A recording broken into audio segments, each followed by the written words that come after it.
সুপ্রিয় দর্শক মণ্ডলী, হাতিল আজকের সংবাদপত্রে আপনাদের সবাইকে স্বাগত জানাচ্ছি। রাষ্ট্রদূত হুমায়ুন কবির আমাদের আজকের অতিথি। কবির ভাই, স্বাগত। ধন্যবাদ আপনাকে। ইত্তেফাকের শিরোনাম হচ্ছে আওয়ামী লীগ ও অন্য কারো সম্পত্তিতে হামলা না করতে প্রধান উপদেষ্টার আহ্বান, আওয়ামী লীগ নিষিদ্ধের সিদ্ধান্ত আসছে আসিফ মাহমুদ।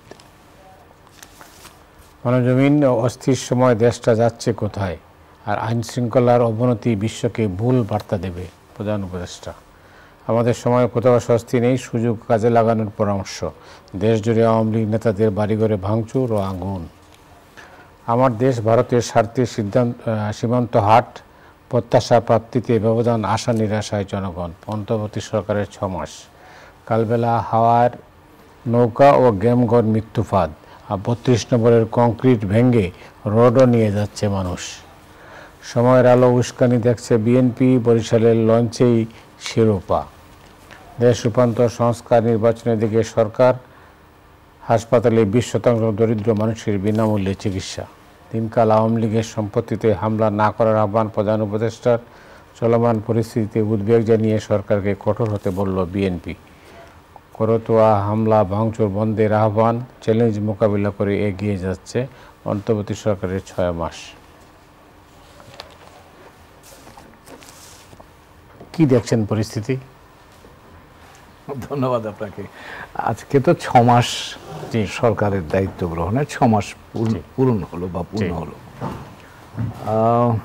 গত কয়েকদিনের ঘটনাগুলি যদি আমরা দেখি তাহলে একটু চিন্তার কারণ হচ্ছে, যেটা আজকে মাননীয় প্রধান উপদেষ্টা মহোদয় যেটা বলছেন, যে বাংলাদেশে গত অগাস্টের গণ অভ্যুত্থানের পর থেকেই বাইরের পৃথিবী আমাদের এই অভ্যুত্থানের চেহারাটা বুঝতে তাদের একটু অসুবিধা হচ্ছে, তারা নানান ধরনের বিভ্রান্তিতে আছে।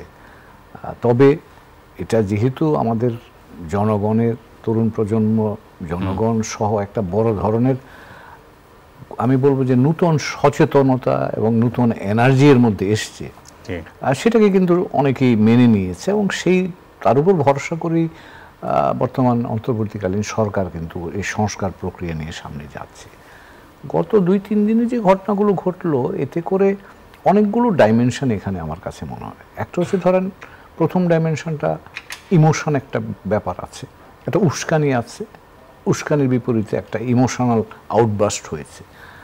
সেটা ঠিক আছে, কিন্তু এই আউটবাস্টটাকে আমি মনে করি আরেকটু পরিমিত, পরিশীলিতভাবে প্রকাশ করা প্রয়োজন। কারণ এখন যারা এটা প্রকাশ করছেন তারা তো সরকারেরও মানুষ, তাদের উপর ভিত্তি করেই তো বর্তমান সরকার। তো কাজেই এখানে এজিটেশন অ্যান্ড গভর্নেন্স, এই দুটোর মধ্যে কিন্তু একটা ব্যালেন্সের ব্যাপার আছে। তো কাজেই এজিটেশনটা যদি গভর্নেন্সকে এফেক্ট করে ফেলে নেগেটিভলি, তাহলে কিন্তু সেখানে জটিলতা তৈরি হয়। এবং যেটা অনেকেই প্রশ্ন করছেন, বিএনপি আজকে যে স্টেটমেন্টটা তারা দিয়েছে, গতকাল দেখলাম টিআইবি সহ আরও অন্যান্য সংস্থা যারা আছে তারাও কিন্তু সরকারের দৃষ্টি আকর্ষণ করেছেন। কারণ সরকারের দায়িত্ব হলো আইন শৃঙ্খলা পরিস্থিতি, জানমালের নিরাপত্তা নিশ্চিত করা। তো সেই ক্ষেত্রে যদি এটা করতে সরকার অপরাগ হন বা তারা উদ্যোগী না হন, তাহলে কিন্তু এটা একটা ভুল বার্তা দেশের মানুষের কাছেও যাবে, বাইরের পৃথিবীর কাছেও যাবে। তো এই জায়গাটাতে আমার মনে হয়, যেহেতু আমাদের এই সংস্কার প্রক্রিয়াটা বেশ, আমি বলবো যে এখনও এই প্রক্রিয়াটা কিভাবে যাবে, কত দিনে শেষ হবে, নির্বাচন কবে হবে, এই বিষয়গুলো নিয়ে এখনও এক ধরনের চিন্তাভাবনা আছে, ভিন্নতা আছে চিন্তাভাবনার। সেই ক্ষেত্রে আন্তর্জাতিক সম্প্রদায় বাংলাদেশের পাশে থাকাটা খুব গুরুত্বপূর্ণ। এবং সেখানে আমাদের এখানে যেন কোনো ধরনের মব ভায়োলেন্স না হয়, আইনের শাসনটা যেন বজায় থাকে, এটা খুব গুরুত্বপূর্ণ। এটা কিন্তু এই সরকারকে সমর্থন দেবে, এবং সেটা যদি না থাকে তাহলে সেখানে সরকারের জন্য একটা নতুন জটিলতা তৈরি করবে, দেশের জন্য, অফকোর্স দেশের জন্য। কারণ এখন ধরেন আমরা অর্থনৈতিকভাবে একটা চাপে আছি, আন্তর্জাতিক সম্প্রদায়ের কাছ থেকে আমাদের সমর্থন দরকার। আমরা একটা রাজনৈতিক প্রক্রিয়া, একটা বড় দীর্ঘকালীন, আপনি যদি বলেন স্বৈর শাসনের পরে একটা গণতান্ত্রিক প্রক্রিয়া, এবং সেটা টেকসইভাবে যাওয়ার জন্য আমরা প্রস্তুতি নিচ্ছি। সেখানেও কিন্তু আমাদের বন্ধুদের সমর্থন প্রয়োজন। আমরা এটাও জানি যে কিছু লোক আছে যারা হয়তো এটা চায় না, তারা পূর্বাবস্থায় ফেরত যেতে চায়, বা আমাদেরই আশপাশের কিছু কিছু সমস্যা আছে। তো সেই প্রেক্ষাপটে কিন্তু আমাদের এই জায়গাটায় খুব সচেতন থাকতে হবে যে এই সরকারের কন্ট্রোল এখানে আছে এবং এই সরকার দায়িত্ব সুষ্ঠুভাবে পালন করতে পারছে। সেটা সরকারের দিক থেকে যেমন উদ্যোগের প্রয়োজন, সরকারের সমর্থনে যে যারা আছে, তরুণ প্রজন্ম যারা আছে, তাদেরও কিন্তু দায়িত্ব এই কাজটা করতে সরকারকে। আহ্বান জানানো হবে কেন? এটা তো হবে নির্দেশ। এটা নির্দেশ, আমি তাই মনে করি তিনি সেটাই হয়তো মিন করেছেন, নির্দেশই যাওয়া উচিত, কারণ সরকার প্রধান তো নির্দেশই দেবেন। উনি আহ্বান করছেন, আহ্বান ঠিক আছে, ভদ্র শব্দ হয়তো ব্যবহার করা হয়েছে, কিন্তু আমি মনে করি এটা নির্দেশ হিসাবে যাওয়া উচিত। গতকাল আজকে দেখলাম বোধ হয় মাহফুজ আলম যিনি আছেন, তিনিও কিন্তু বলেছেন যে এসব বন্ধ করো। আরো অনেকেই এগুলো নিয়ে তিনি বলছেন যে ভাঙতে নয়, গড়তে চাই। হ্যাঁ, রাইট। তো কাজেই সেটা কিন্তু বললে হবে না, তো এখন এটাকে মানুষের সামনে দৃশ্যমান করা দরকার। কারণ যে গত 2 দিন ধরে যে ঘটনাগুলো ঘটছে সারা দেশে, এতে কিন্তু সত্যি সত্যি যেটা প্রধান উপদেষ্টা মহোদয় বললেন, বাইরের পৃথিবীতে বাংলাদেশ সম্পর্কে আমি বিভিন্ন ইন্টারন্যাশনাল চ্যানেলে দেখছিলাম, ওখানে কিন্তু এই কথাগুলো আলোচিত হচ্ছে যে এটা কি ল অ্যান্ড অর্ডার ব্রেকডাউন হচ্ছে কিনা, কি হচ্ছে এগুলো নিয়ে। তো কাজে এটা নিয়ে আমি মনে করি এই মুহূর্তে আমাদের জাতীয় লক্ষ্যমাত্রা সামনে রেখে আন্তর্জাতিক সম্প্রদায়ের বন্ধুদের আমাদের সাথে পাওয়া প্রয়োজন, এবং সেই সাথে মানুষকে, দেশের মানুষকে ঐক্যবদ্ধ রাখার গুরুত্ব কিন্তু অতীব। দেখলাম যে আপনি তো জানেন যে 32 নম্বর তো ধ্বংসস্তূপ হয়েছে, রড তারপরে অন্যান্য জিনিসপত্র সব নিয়ে যাচ্ছে লোকজন। তো পুরো বিষয়টাকে আপনি কিভাবে দেখেন? না, এটা তো আমি মানে গত 2 দিন ধরে তো যে ঘটনাগুলো ঘটছে, সেখানে মানে সরকারকে মানুষ আরেকটু উদ্যোগী দেখতে চায়। তরুণ প্রজন্মের একটা, সরকার কি প্রোঅ্যাক্টিভ হবে না রিঅ্যাক্টিভ হবে? না, রিঅ্যাক্টিভ তো হওয়ার সুযোগ নাই, কারণ এই সরকার তো সব আগের ব্যবস্থার ঘাটতিগুলোর কারণেই তো এই সরকারের এখানে আসা। কাজে এখানে সরকারকে প্রোঅ্যাক্টিভ হতে হবে অন্তত, সেই জায়গাটা আমি মনে করি অনেক দরকার। এবং সরকার তো প্রোঅ্যাক্টিভ হয়েই আছে। এই যে সংস্কার প্রক্রিয়াগুলো সরকার যেগুলো প্রস্তাব করেছে, কমিশন ইতিমধ্যেই বিভিন্ন কমিশন তাদের প্রস্তাব সরকারের কাছে দাখিল করেছে, এ তো সরকার প্রোঅ্যাক্টিভ। তো কিন্তু এই জায়গাটাতে আইন শৃঙ্খলা রক্ষার জায়গাটাতে বোধহয় আমার ধারণা আরেকটু গভীর চিন্তার।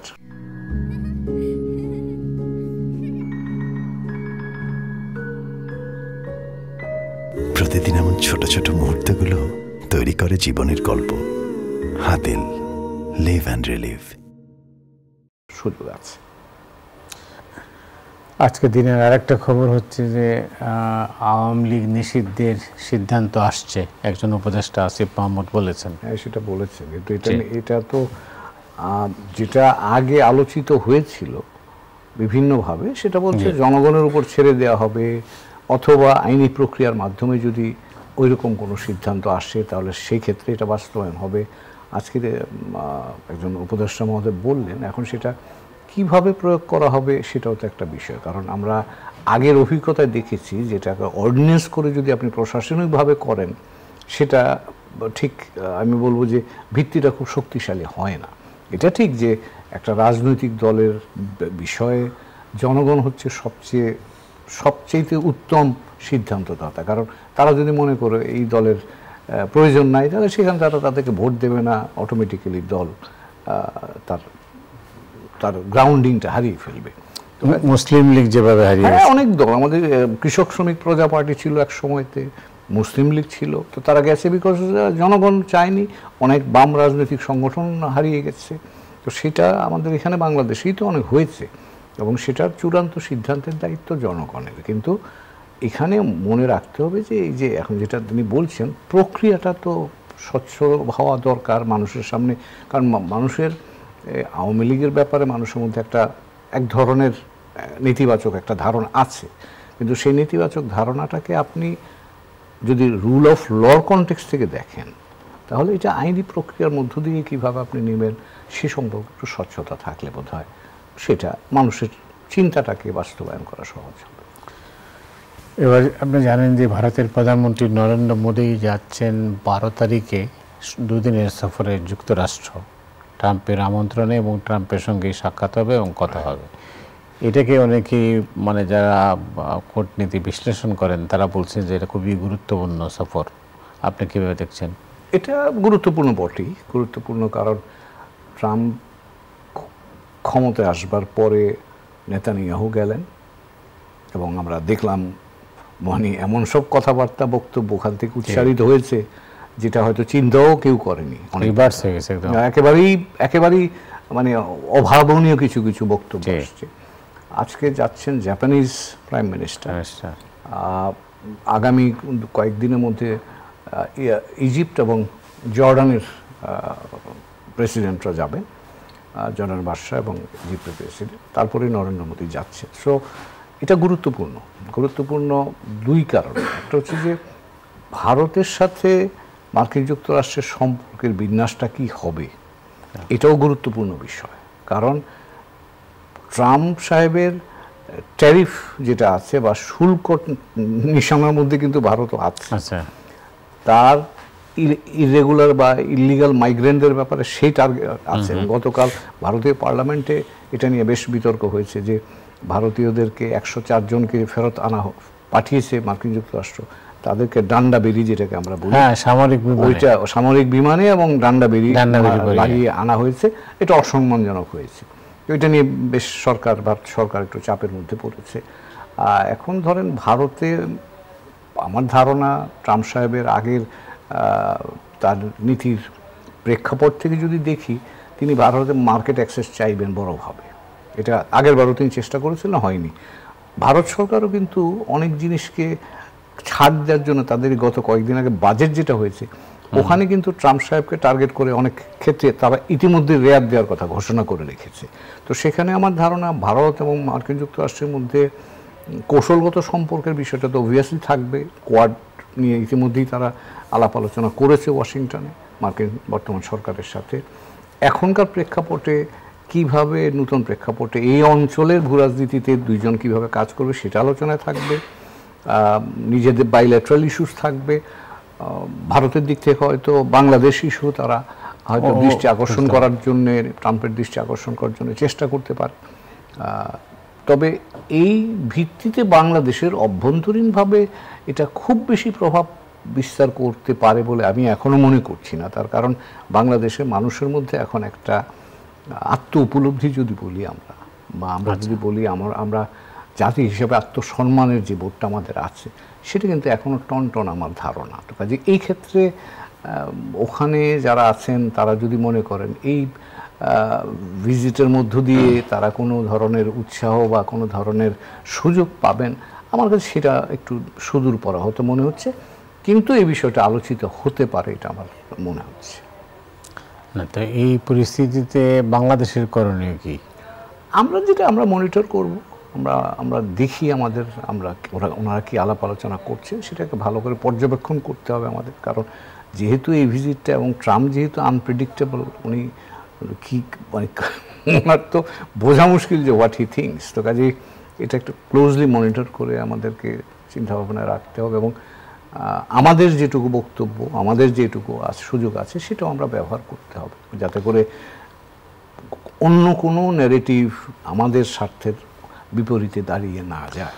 সমালোচকরা যেটা বলে থাকেন যে বাংলাদেশের কূটনীতি এই মুহূর্তে লক্ষ্যহীন। আমি জানি না বলা যাবে কি না, কিন্তু আমরা প্রোয়েক্টিভ যে জায়গাটা দরকার এবং এই বাস্তবতায় আমি বলছি যে আমরা তো কূটনীতি করি, দেশের বাস্তবতাটাকেই বাইরে উপস্থাপন করি। বাংলাদেশে গত অগাস্টের পর থেকে যে ধরনের বৈপ্লবিক পরিবর্তনটা এসছে, তার প্রতিফলনটা কিন্তু আমার মনে হয় সেখানটায় আরও বেশি প্রোয়েক্টিভ হওয়ার যে জায়গাটা সেখানে অনুপস্থিত অনেকটা, সেটা অনেকেই বলছেন।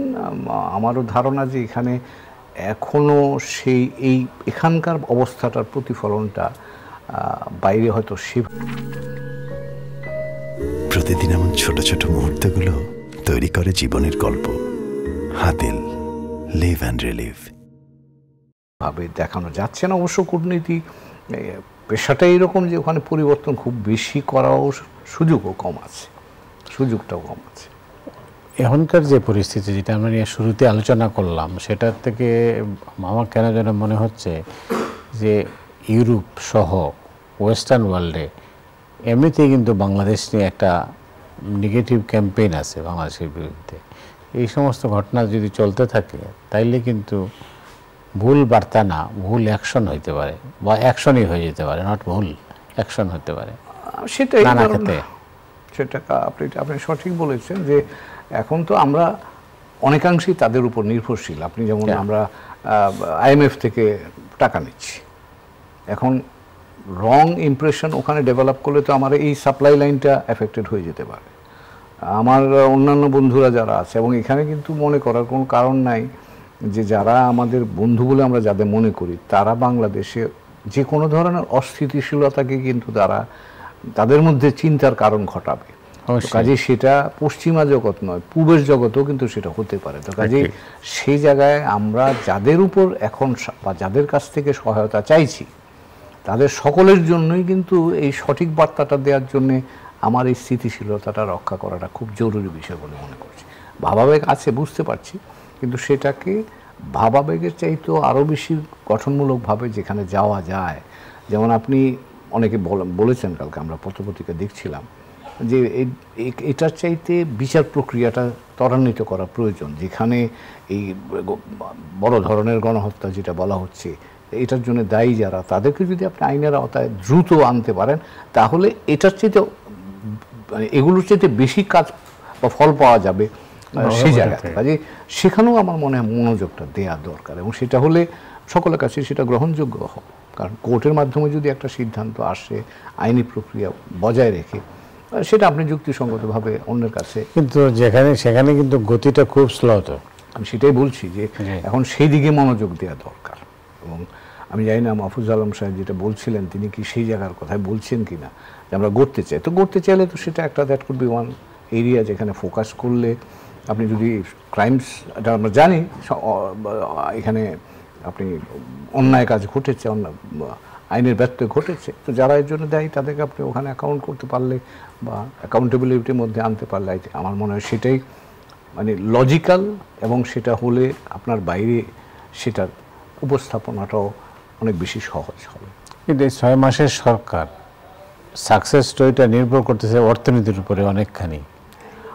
সরকারের সফলতা আছে, আপনি যদি ম্যাক্রো ইকোনমিক কনটেক্সট থেকে দেখেন তাহলে সরকার অনেক জায়গাতে সফল হয়েছে, কিন্তু সফলতাটা মানুষের জীবনের সাথে সম্পৃক্ত কতটা সেটাও কিন্তু গুরুত্বপূর্ণ। সেটাই তো, যেমন ধরেন ব্যাংকিং সেক্টরটা ইমপ্রুভ করেছে, রিজার্ভ ইমপ্রুভ করেছে, আমাদের এক্সপোর্ট মোটামুটি আবার রিগেইন করেছে, রেমিটেন্স বেড়েছে, যেগুলি বড় মোটা দাগে, কিন্তু এগুলা এখন সাধারণ মানুষ কিভাবে দেখছে, আমার দ্রব্যমূল্য কিভাবে দেখছি, আমার আইন শৃঙ্খলা কিভাবে, যে ধরেন এখন বাড়ি ঘরে হামলা হচ্ছে, এখন এই হামলাটা এখানে না হয়ে ওখানে হলে লোকের মধ্যে এক ধরনের আতঙ্ক তৈরি হচ্ছে।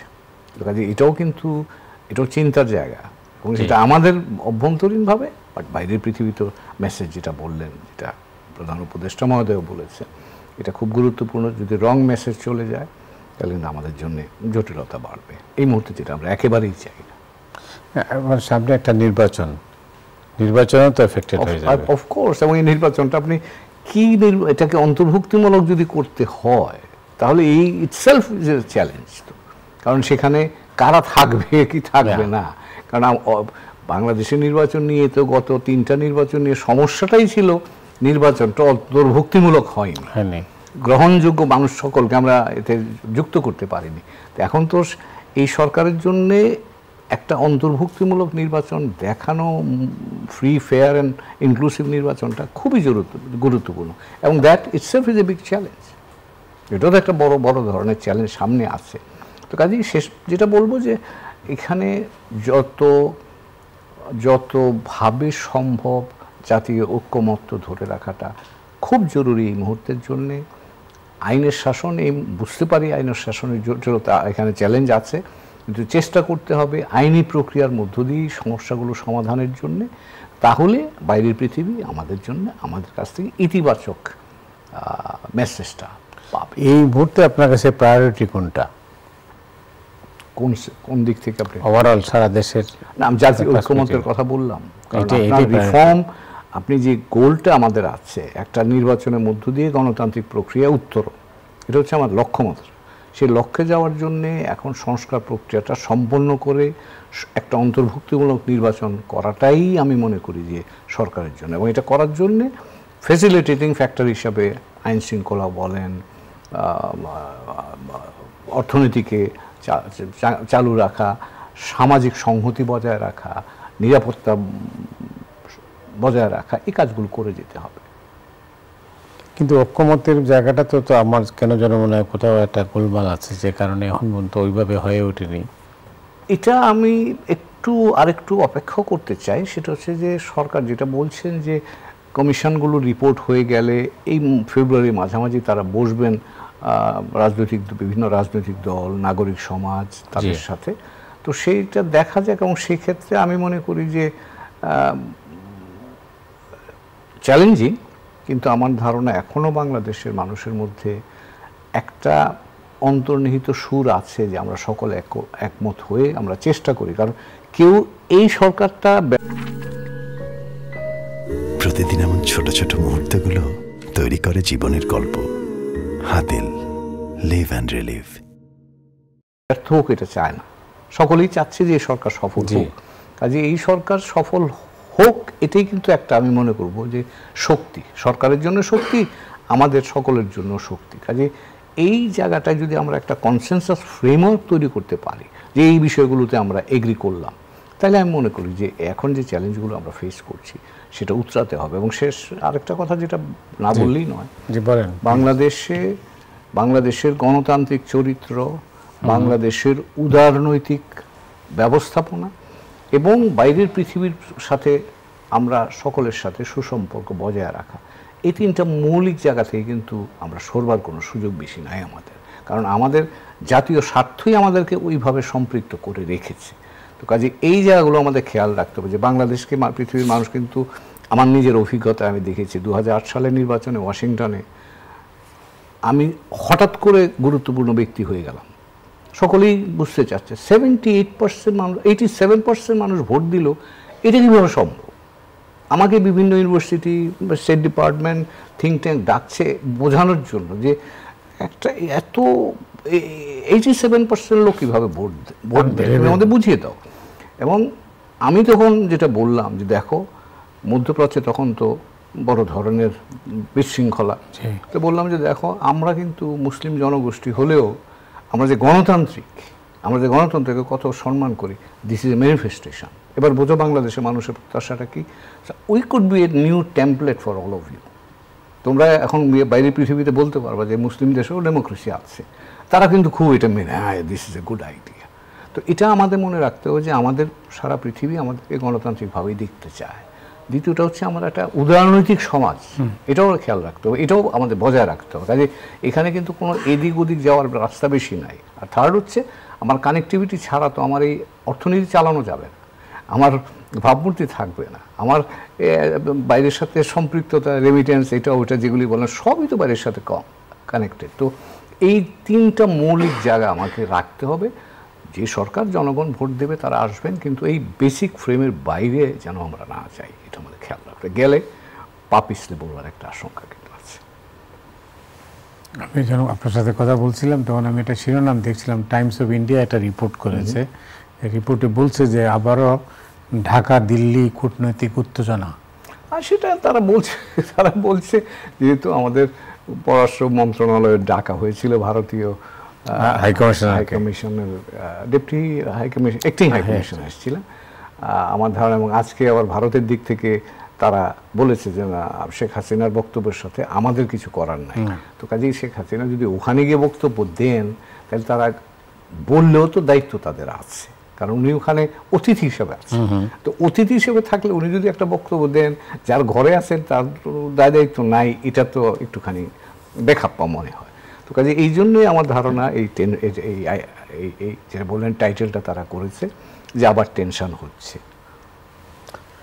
ইউএসএআইডির কার্যক্রম, এটা তো খুবই আমার বাংলাদেশের, তো আপনি জানেন বিশেষ করে আইসিডিডিআরবির মতো প্রতিষ্ঠান, এনজিওগুলো সবই কিন্তু ক্রাইসিস। এরা তো কর্মকর্তারা অলরেডি চলে গেছেন এবং এখানে ওয়েবসাইটও বন্ধ হয়ে গেছে। জি না, ও তাদের তো কিছু করার নাই। এখন আজকে খবর দেখলাম যে তাদের কর্মী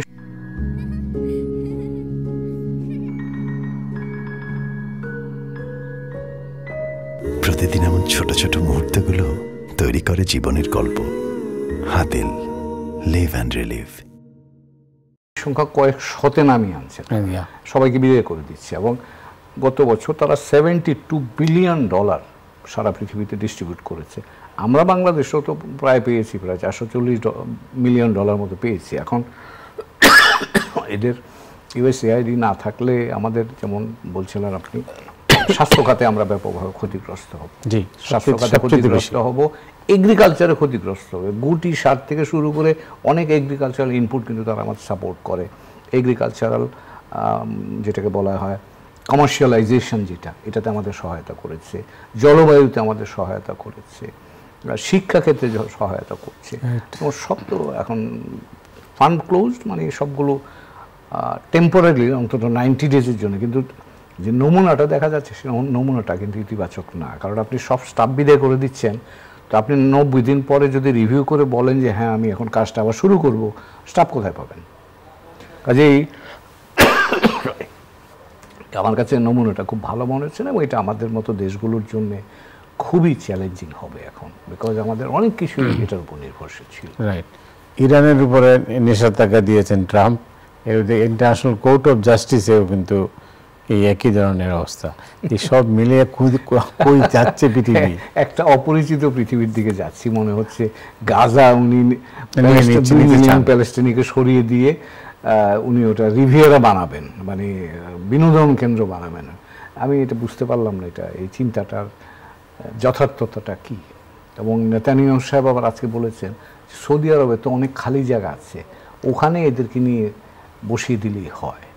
মানে উদ্ভট যত রকমের আইডিয়া। এর মধ্যে আবার ইসরায়েলি গভর্নমেন্ট কিন্তু আজকে তার সেনাবাহিনীকে ইনস্ট্রাকশন দিয়েছে যে এই লোকগুলোকে যদি সরাতে হয় গাজা থেকে, তার জন্য যেন তারা প্রস্তুতি নেয়। মানে তার অর্থ হচ্ছে যে আমার ব্যক্তিগত ধারণা, মার্কিন যুক্তরাষ্ট্রের সবচেয়ে বড় শক্তি কিন্তু তার সফট পাওয়ার।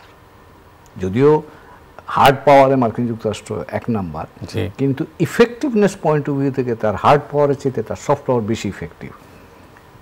2003 সালে তৎকালীন প্রেসিডেন্ট বুশ ইরাক আক্রমণ করে মার্কিন যুক্তরাষ্ট্রের সফট পাওয়ারকে একেবারে জলে ভাসিয়ে দিয়েছিলেন।